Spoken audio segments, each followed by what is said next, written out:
பொதுமக்களின் பாதுகாப்புக்காக அமைக்கப்பட்ட நடைமேடைகள் இன்று வாகனங்கள், கடைகள், குப்பைகள் என ஆக்கிரமிப்பால் மரண வழியாக மாறியுள்ளன. நடைமேடை முழுவதும் தடைகளால் மூடப்பட்டு இருப்பதால் மக்கள் சாலையில் நடக்க வேண்டிய கட்டாயத்திற்கு தள்ளப்பட்டுள்ளனர். இது குறித்து விவரிக்கிறது இந்த செய்தி தொகுப்பு.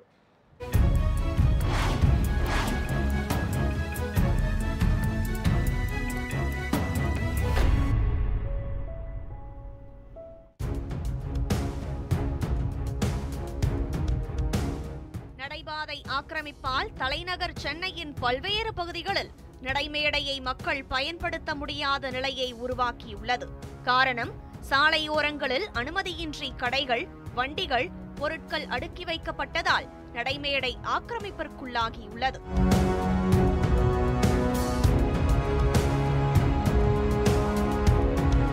சென்னை மாநகர வளர்ச்சிக்காக மெட்ரோ ரயில், தாழ்தள மின் பேருந்து போன்ற பல திட்டங்கள் முன்னேறி வரும் போதிலும் நடைமேடைகள் மக்களுக்கு இடையூறாக ஆக்கிரமிக்கப்பட்டுள்ளன. இதனால் பொதுமக்கள் பல்வேறு சிரமங்களை எதிர்கொள்கின்றனர்.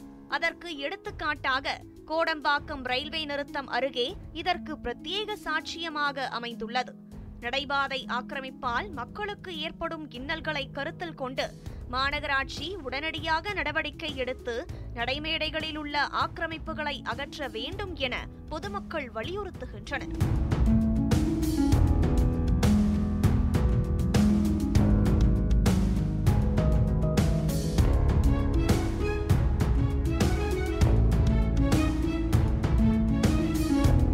நடைமேடையில் ஆக்கிரமிப்பு காரணமாக தினதினம் அவர்கள் பணிக்கு செல்ல முடியாது. அதாவது அவர்கள் வேகமாக நடந்து செல்லும் பொழுதும் ஓடி செல்லும் பொழுதும் சாலையில் எதிர்புறம் வரக்கூடிய வாகனங்களும் அவர்கள் மேலும் ஒரு மோதிவிடுமோ ஒரு அச்சத்தில் தான் இந்த நாட்களை அழைத்து கொண்டு வருகிறார்கள். அதனால் மாநகராட்சி தரப்பில் இருந்து இங்கே நிறுத்தி வைக்கக்கூடிய இருக்கப்பட்ட அனைத்து வாகனங்களும் காவல்துறையும் உடனடியாக இங்கே இருக்கக்கூடிய அனைத்து வாகனங்களையும் அகற்ற வேண்டும் என இந்த பகுதியில் இருக்கக்கூடிய மக்கள் கோரிக்கை வைத்துள்ளனர். நியூஸ் 7 தமிழ் செய்திகளுக்காக ஒளிப்பதிவாளர் பரசுராமன் மற்றும் ஜானுடன் செய்தியாளர் ஹரீஷ் மனோகரன்.